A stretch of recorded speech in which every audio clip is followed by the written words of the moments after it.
Mu gice giheruka mu biganiro by'uruhererekane bigaruka kwishyirwa mu bikorwa ry'umugambi wa jenoside yakorewe abatutsi kuva mu kwezi kwa kane kugera mu kwa karindwi mu 1994, twagarutse byihariye ku byaranze amatariki ya karindwi n'iya munani y'ukwezi kwa kane mu 1994 mu mugambi wo gutsemba abatutsi bose, ku buryo jenoside yabakorewe yahitanye abarenga miliyoni imwe mu minsi 100 gusa.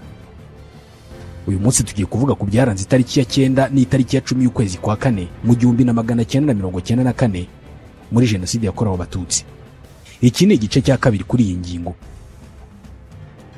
Mu gutegura iki kiganiro twifashishije igitabo cyahoze ari Komisiyo y'Igihugu yo kurwanya Jenoside CNLG cyitwa Rwanda 1991 1994, itegurwa n'ishyirwa mu bikorwa ry'umugambi wa jenoside yakorewe abatutsi mu Rwanda. Ni igitabo cyagiye hanze mu kwezi kwa gatatu mu mwaka wa 2021. Ku itariki ya 9 y'ukwezi kwa kane mu mwaka wa 1994, umugambi wo gutsemba abatutsi warakomeje mu gihugu hose, ariko by'umwihariko kuri uwo munsi ubwicanyi bukomeye kandi bwuzuye iyicarubozo rikomeye kandi ryo ku rwego rwo hejuru bwakorewe abatutsi mu zahoze ari perefegitura za Kigali y'umujyi, Kibungo, Ruhengeri na Kibuye. Ariko hagati aho kuri uwo munsi ibihugu by'amahanga byatangiye guhungisha abaturage babyo bari mu Rwanda bititaye na gato ku batutsi barimo bicwa. Ababanjirije abandi muri ibyo bikorwa ni ingabo z'Abafaransa bari baraje mu cyo bise Opération Amaryllis. Izi ngabo zari ziyobowe na General Henri Ponce. Ku itariki ya 9 y'ukwezi kwa kane nibwo iyo Opération Amaryllis yatangiye mu Rwanda, igeza ku itariki ya 12 y'ukwezi kwa kane.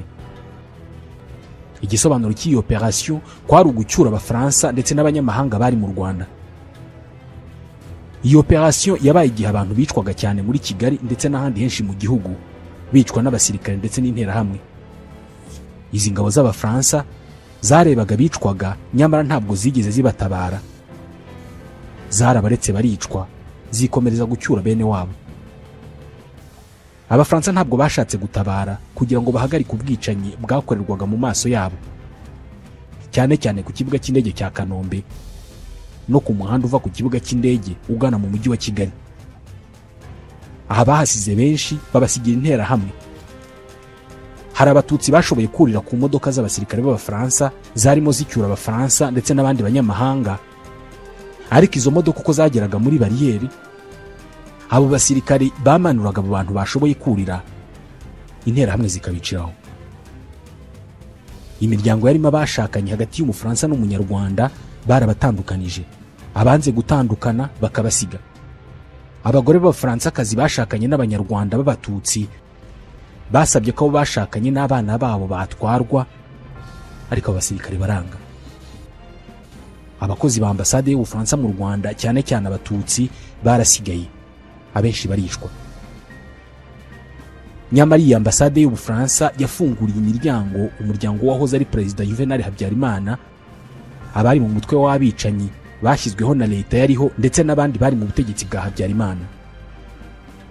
Abatutsi bagerageje kurira urukuta rwa ambasade y'Ubufaransa barakubitwaga, bagasubizwa hasi, interahamwe zikabica.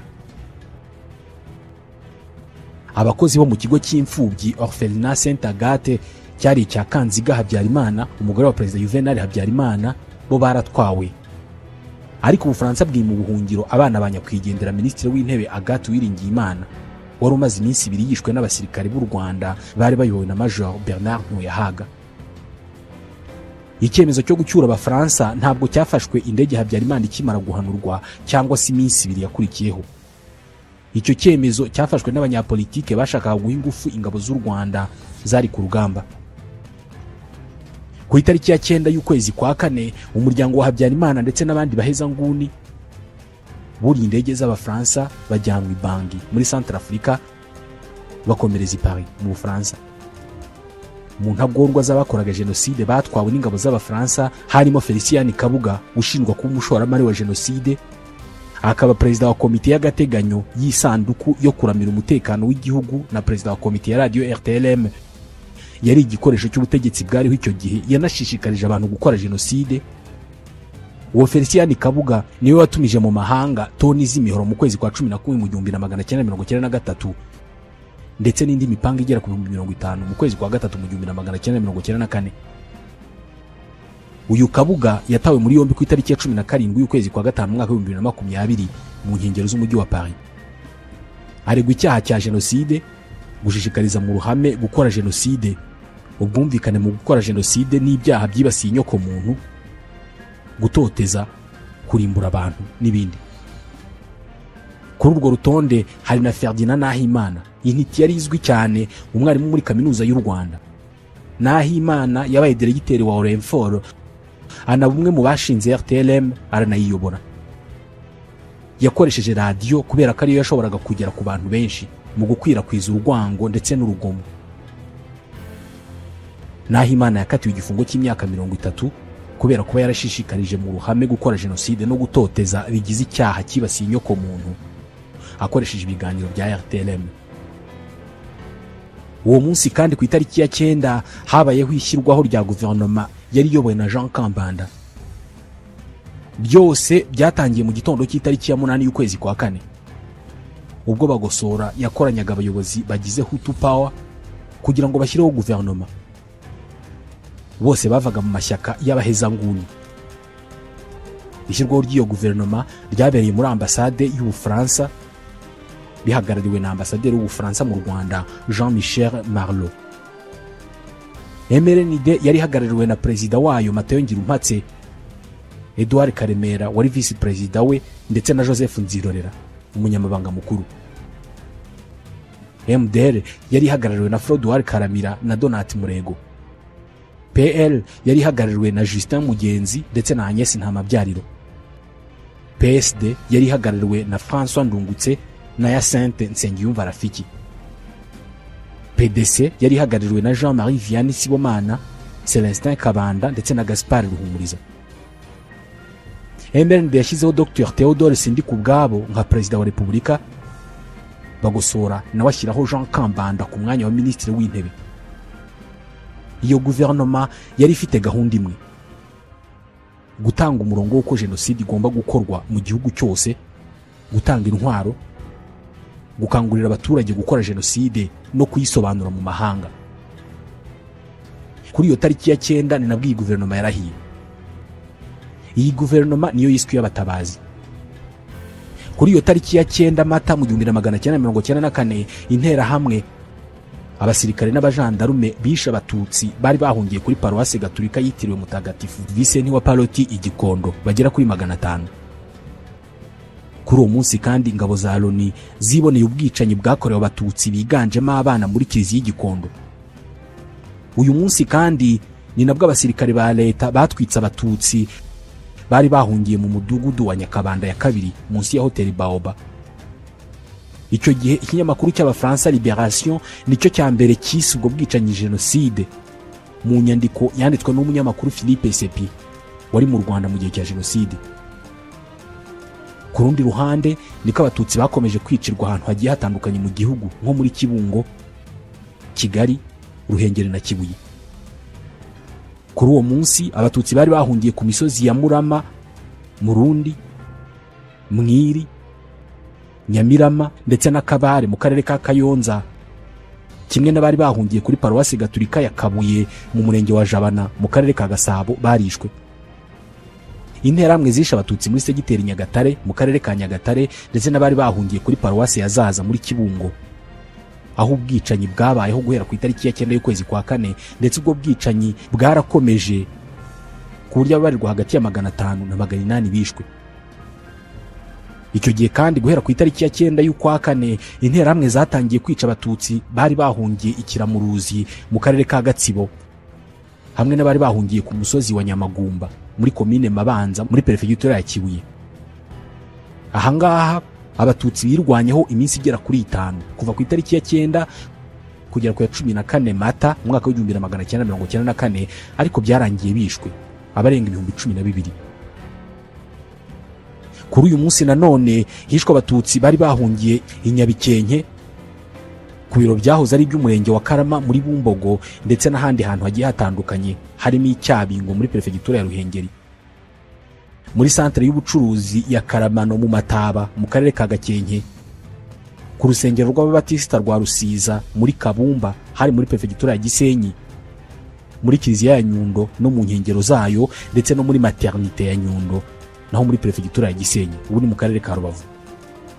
Nanone kuri uwo munsi ku itariki ya 9 y'ukwezi kwa kane ahitwa mu Kivuga muri komine Cyabingo hari huzuye abasirikare batangiraga abatutsi bageragezaga guhunga. Uretse aho ngaho kuri bariyeri kandi abatutsi biciwe Cyabingo ndetse na Busengo. Interahamwe zabishe zazaga kuri kaburimbo ahitwa kuri Mukinga zifite ibiganza byabo zamaze kwica, zigakomereza kuri paruwasi gatolika ya Rwaza mu yari komine Ruhondo zigiye kwica abandi. Ku munsi wakurikiyeho ku itariki ya 10 y'ukwezi kwa kane jenoside yakorewe abatutsi yakomeje gushyirwa mu bikorwa mu gihugu hose, aho umugambi wari umwe rukumbi: kubatsemba burundu ntihasigare n'uwo kubara inkuru. Kuri uwo munsi w'itariki ya 10 bumwe mu bwicanyi bwakorewe abatutsi mu zahoze ari perefegitura za Kigali Ngari, Gikongoro, Gisenyi, Byumba, Kibungo na Cyangugu. Uwo munsi abafaransa bakomeje gufasha guverinoma y'abicanyi yayoborwaga na minisitiri w'intebe Jean Kambanda ndetse no kuvana abantu mu Rwanda bajyanwa mu Bufaransa, kandi ibyo byarakomeje aho imfubyi 94 zikomoka mu miryango y'abasirikare ba Habyarimana babaga mu kigo cy'imfubyi Saint Agathe cyari cya Agathe Kanziga, umugore w'uwari perezida wa Repubulika, bajyanywe i Paris banyuze ibangi. Bari baherekejwe n'abantu 34. Ababo umwirondoro wabo ntabwo wigeze utangazwa. Ku itariki ya 10 kandi Jerome Bicamumpaka uri minisitiri w'ububanyi n'amahanga muri guverinoma yakoraga jenoside y'isi y'abatabazi yakiriwe na ambasaderi w'Ubufaransa mu Rwanda Jean-Michel Marlot, amusaba ko ingabo z'Ubufaransa zigomba gutabara kugira ngo zishyire ibintu ku murongo. Ni ukuvuga kurwana ku ruhande rwabo mu ntambara barwanaga na FPR Inkotanyi, kandi abafaransa ntabwo bigeze basaba guhagarika ubwicanyi. Ibi kwari ugushyigikira ko ubwicanyi bukomeza. Uwo munsi kandi abasenyeri gatolika banditse ko bababajwe n'urupfu rwa Habyarimana, ntibigera bamagana jenoside yakorerwaga abatutsi. Mu itangazo ryanditswe ku itariki ya 10 rishyirwaho umukono na Musenyeri Tade Nsengiyumva wari musenyeri wa Kabgayi, akaba kandi yarayoboraga inama y'abasenyeri icyo gihe, rigasohoka mu kinyamakuru cya Vatikani cyitwa Osservatore Romano. Abasenyeri gatolika b'u Rwanda bavuze ko bababajwe n'urupfu rwa Habyarimana hamwe n'umubare w'abishwe nyuma. Ababepiskopi bavuze ubwicanyi muri rusange, ntabwo bigeze bavuga abatutsi bicwaga cyangwa se ngo bavuga babicaga. Bashimye cyane ingabo za Habyarimana ngo zabungabunze umutekano mu gihugu. Aba basenyeri ntabwo bigeze bagira icyo bavuga ku ruhare rw'ingabo z'igihugu mu bikorwa by'ubwicanyi. Bashimye cyane ishyirwaho rya guverinoma nshya, bayisezeranya kuyishyigikira. Basabye abanyarwanda kuyishyigikira bakitabira ibyo basabwaga byose. Ibi birerekana ko aba basenyeri gatolika bari bashyigikiye ubwicanyi bwakorwaga kubera ko bari bashyigikiye ababukoraga, bashyigikiye ingabo zicaga ndetse na guverinoma yarimburaga abaturage kandi bakabikora ku mugaragaro. Ku itariki ya 10 y'ukwezi kwa kane abatutsi benshi ba Rushashi biciwe i Rwankuba kuri paruwasi gatolika hafi y'ibiro by'umurenge wa Rushashi hahoze superefegitura ya Rushashi ndetse n'urukiko.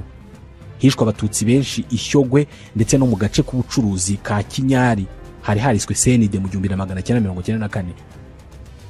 Ahangaha ku Rushashi hari ahantu habereye inama zitegura kwica abatutsi, harimo izabereye kwa burugumesitiri w'icyahoze ari komine Musasa witwaga Havugimana Aloise ndetse no ku biro by'iyo komine.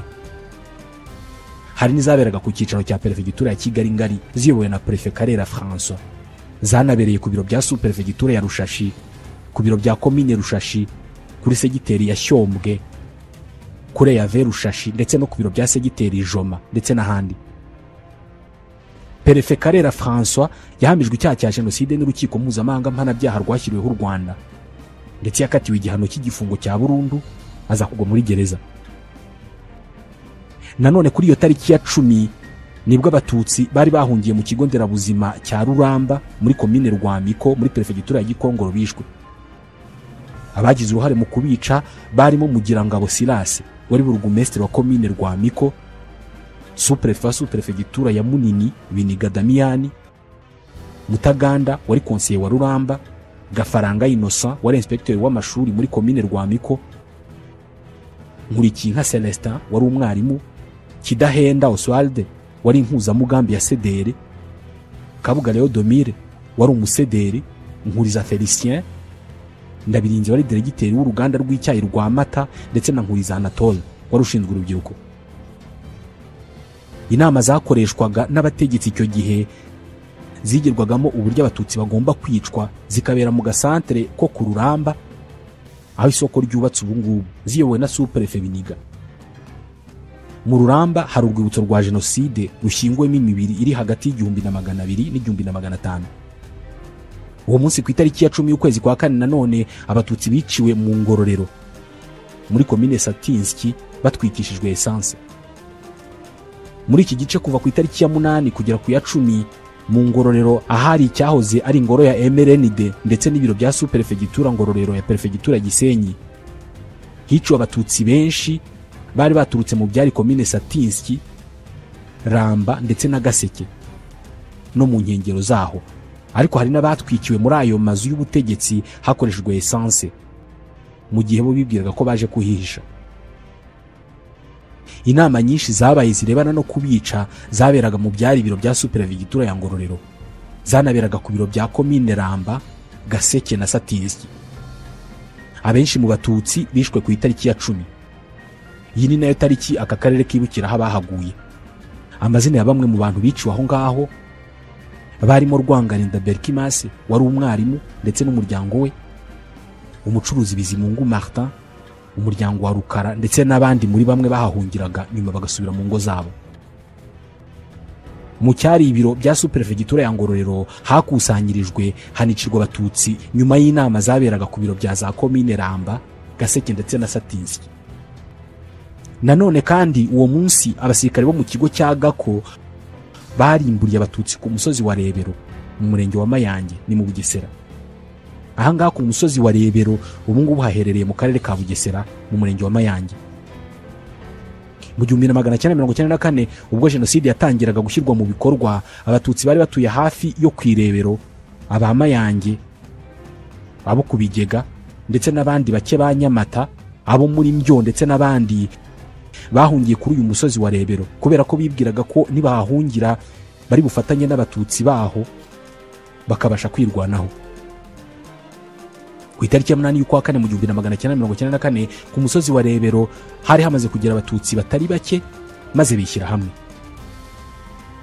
Kuri iyo tariki haje igitero gikomeye, ariko cyasanze abatutsi bari kwirebero bihagazeho barwanya icyo gitero gisubira inyuma. Ku itariki ya 10 nibwo kwirebero haje abasirikare bari bavuye mu kigo cya gisirikari Gako kirasa abatutsi bari ku musozi wa Rebero. Harokotse bake cyane kubera ko abasirikare bararasaga maze interahamwe zikaza inyuma zitema utarashira mu mwuka. Uyu munsi kandi nanone ku itariki ya 10 y'ukwezi kwa kane abatutsi benshi biciwe muri kiliziya ya Gahanga i Kigali. Ku itariki ya 8 y'ukwezi kwa kane ubwo jenoside yari yakajije umurego nibwo abatutsi benshi ba Gahanga bahungiye muri kiliziya ya Gahanga.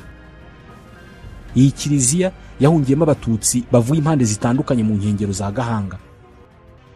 Hinjiyemo abantu bavanze, harimo abatutsi ndetse n'abahutu kubera ko mbere hari bamwe mu bahutu batari bazi neza bicwa baribo. Bigeze ku itariki ya 9 nibwo abayobozi ndetse n'interahamwe batangiye kuvuga ko abahutu bakwiye gusohoka. Ubwo wabaga ari umuhutu wese icyo gihe yarasohotse. Ubwo hazaga umugabo w'umuhutu agafata umugore we cyangwa se umwana we waba yahungiye muri kiliziya. Wabaga ari umututsi wese ntabwo yemererwaga gusohoka. Byageze ku itariki ya 10 y'ukwezi kwa kane mu 1994 abahutu bose bari bahungiye muri iyo kiliziya bamaze kuvamo, hasigaye abatutsi gusa. Uwo munsi nibwo batangiye kwicwa, ariko bagerageza kwirwanaho. Bigeze aho interahamwe ziravuga ziti turagiye rwose muraducitse ntabwo tuzagaruka. Uwitwa Konsiye Buregeya niwe wasabye ko haza abasirikare kugira ngo bice abatutsi hakoreshejwe imbunda. Nyuma kuri uwo munsi ku itariki ya 10 haje abasirikare barasa muri kiliziya, abatutsi benshi cyane barahagwa. nyuma haza interahamwe zikajya zireba abagihumeka zikabatemagura. Abatutsi bari bahungiye muri kiliziya hafi ya bose bahasize ubuzima, n'uwo bashije kuhava yari yakomeretse cyane. Ubu aho ngaho iyo kiliziya yahoze hubatswe urwibutso rwa jenoside, aho hashyinguye imibiri isaga 7,000. Nanone kandi kuri iyo tariki interahamwe z'i Murambi zayoborwaga na Gatete Jean Baptiste zateye abatutsi b'Urwinkeke i Karambi muri segiteri Murundi, barabica bose. Ubundi Rwinkeke i Karambi mu murenge wa Murundi hari kiliziya gatolika. Abatutsi bahahungiye ari benshi ku matariki ya 8 n'iya 9. Ku ya 10 abicanyi bo muri aka gace bafatanije n'interahamwe zaturutse Murambi kwa Gatete Jean Baptiste bisha abatutsi bari bahahungiye bose, babajugunya mu byobo by'imisarani byari byaracukuye hafi ya kiliziya. Abicanyi bari ku isonga ni Gahirwa Apollinaire wahamwe n'ibyaha bya jenoside, ariko ubwo akaba yarafunguwe, na Gakwandi utarigeze aboneka kugeza ubu ngubu kugira ngo shyikirizwe ubutabera.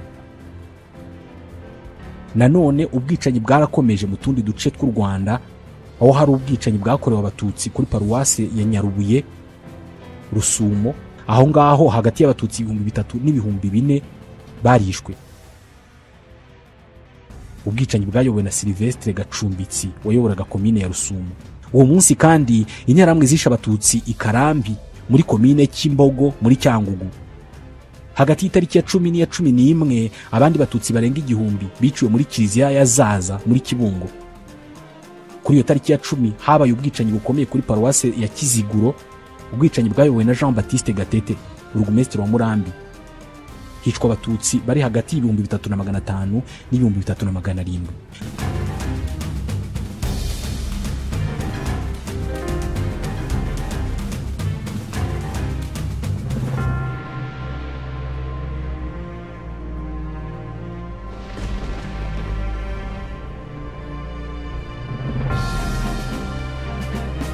Mu buryo bwuzuye iyicarubozo rikomeye n'umubabaro ntagereranywa, abatutsi batagira ingano bo mu duce dutandukanye tw'u Rwanda nk'uko twabivuze muri iki kiganiro barishwe, kandi bicwa nabi cyane, bapfana agahinda gakomeye, bapfa nta kirengera kuko leta yakabarinze ariyo yabicaga. Abaturanyi babo, abaturage bakamiye nibo babishe. Bapfanye intimba ikomeye, uko bari kose ntituzabibagirwa. Amazina yabo azaguma mu mateka y'isi, ariko cyane cyane azaguma mu mitima yacu. Naha dusoreje iki gice muri iki kiganiro. Ikiganiro tubashimira kuba mwakurikiye. Byinshi muri iki kiganiro twabikuye mu gitabo Rwanda 1991 1994, itegurwa n'ishyirwa mu bikorwa ry'umugambi wa jenoside yakorewe abatutsi mu Rwanda, cyanditswe n'icyahoze ari Komisiyo y'Igihugu yo kurwanya Jenoside CNLG mu kwezi kwa 3 mu 2021. Uwateguye iki kiganiro ni Bizimana Christian.